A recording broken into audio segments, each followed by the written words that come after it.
अस्सलाम वालेकुम dear students, कैसे हैं आप सब।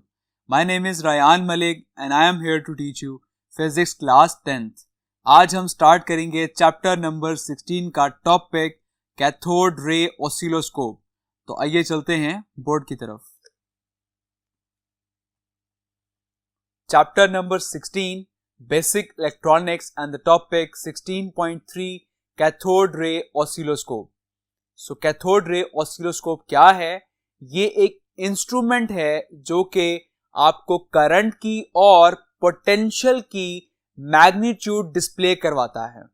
Okay, so it is an instrument used to display the magnitudes of electric currents और पोटेंशियल। ओके, सो हम किसी भी इलेक्ट्रिक करंट और इलेक्ट्रिक पोटेंशियल की हम मैग्नीट्यूड देख सकते हैं कि वो किस तरह से चेंज हो रहे हैं। Now it consists of the following components: the electron gun with control grid, the deflecting plates and a fluorescent screen.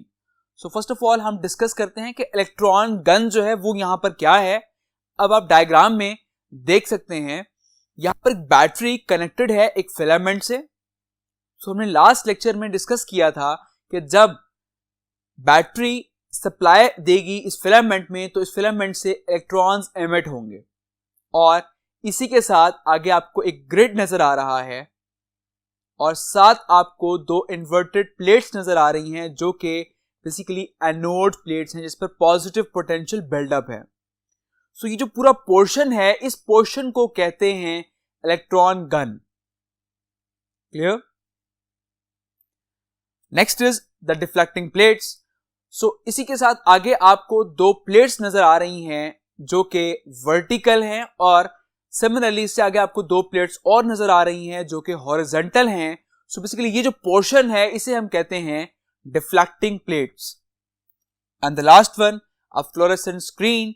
और इस कैथोड रे ऑसिलोस्कोप के एंड पर एक स्क्रीन होती है जिसे बेसिकली फ्लोरेसेंट स्क्रीन क्यों कहते हैं? बिकॉज इसके ऊपर एक फास्फोरस का मटेरियल होता है जिस पर लाइट पड़ती है, तो जिस पर इलेक्ट्रॉन्स बम्बार्ड करते हैं तो वो लाइट एमिट करता है। तो ये जो ऑसिलोस्कोप की स्क्रीन है ये बेसिकली इस पर एक ग्राफ नुमा होती है जिस पर हॉरिजॉन्टल लाइंस और वर्टिकल लाइंस पहले से सुपर इम्पोज्ड होती हैं और जिस पर हम इजीली मैग्नीट्यूड देख सकते हैं करंट का और या फिर पोटेंशियल का। क्लियर? अब हम फर्दर डिस्कस करते हैं कि इसका हर पार्ट जो है कि किस किस तरह से अपने फंक्शंस परफॉर्म करता है। So first of all, the electron gun, it consists of an electrically heated cathode which ejects electrons.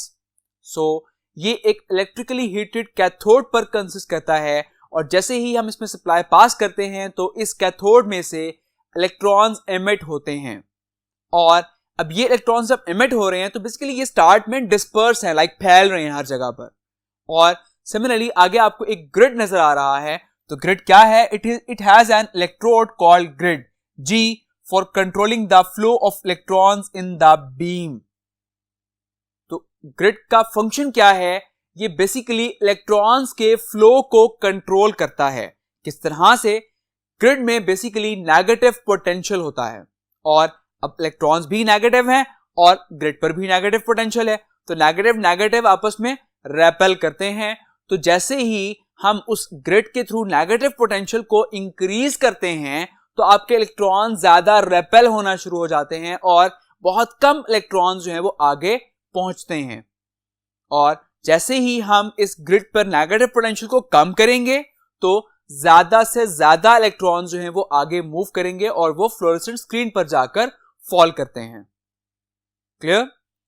Now the brightness, the number of electrons reaching the screen determines brightness of the screen.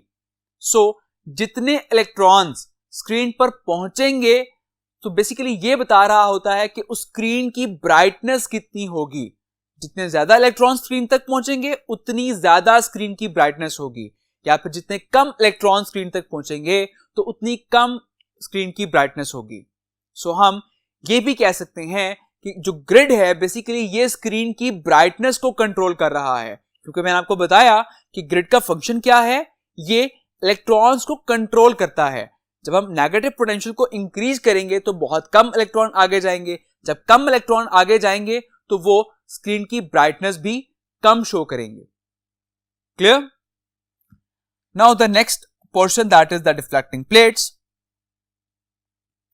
So similarly अब electrons जैसे ही grid से पास करके आगे आते हैं तो आगे दो इन्वर्टेड प्लेट्स हैं और जिन्हें हम कहते हैं एनोड, जिस पर एक पॉजिटिव पोटेंशियल है, और पॉजिटिव पोटेंशियल जो है वो इलेक्ट्रॉन्स क्योंकि नेगेटिव चार्ज हैं तो उनको अट्रैक्ट करेगा, उनको एक्सेलरेट करेगा और उनको एक बीम की शेप में लेकर आ जाएगा।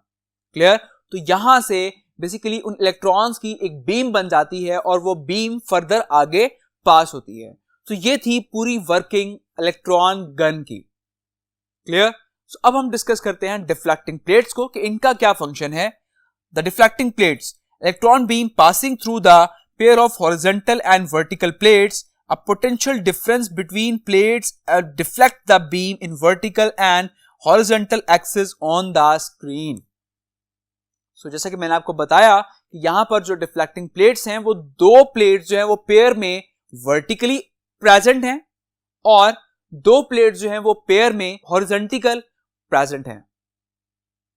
अब जैसे ही वो इलेक्ट्रॉन बीम्स एनोड से निकलकर इन प्लेट से पास करेगी तो जब वर्टिकल प्लेट से पास करेगी तो बेसिकली ये आगे स्क्रीन पर वर्टिकल लाइंस बनाते हैं और सिमिलरली जैसे ही वो इलेक्ट्रॉन बीम्स हॉरिजॉन्टल प्लेट से पास करेगी तो वो आगे स्क्रीन पर हॉरिजॉन्टल लाइंस बनाते हैं। क्लियर? सो आई होप आपको ये पोर्शन भी समझ आ गया होगा। अब हम डिस्कस करते हैं फ्लोरेसेंट स्क्रीन के बारे में।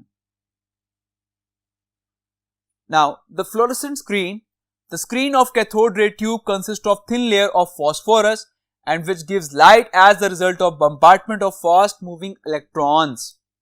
सो मैंने आपको बताया कि वो जो फ्लोरेसेंट स्क्रीन है बेसिकली उस पर एक फॉस्फोरस मटेरियल है और जैसे ही वो फास्ट मूविंग इलेक्ट्रॉन की बीम आकर उस स्क्रीन पर बम्बार्ड करती है तो फौरन से वो लाइट एमिट करता है और आपकी स्क्रीन जो है वो ग्लो कर जाती है, वो ऑन हो जाती है। Clear? So this is the working of cathode रे ऑसिलोस्कोप। अब क्वेश्चन ये है कि इन कैथोड रे ऑसिलोस्कोप को हम कहां इस्तेमाल करते हैं। इसको हम डिफरेंट फील्ड में इस्तेमाल करते हैं, जैसे कि डिस्प्लेइंग वेवफॉर्म, आप डिफरेंट वेवफॉर्म को डिस्प्ले करवाने के लिए भी इसको इस्तेमाल करते हैं। सिमिलरली मयरिंग वोल्टेजेस, तो आप डिफरेंट वोल्टेजेस को मेजर करने के लिए भी इसको इस्तेमाल करते हैं।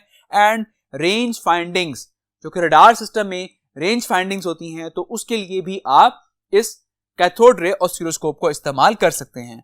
एंड सिमिलरली इको साउंडिंग को चेक करने के लिए भी आप कैथोड रे ऑसिलोस्कोप का इस्तेमाल कर सकते हैं।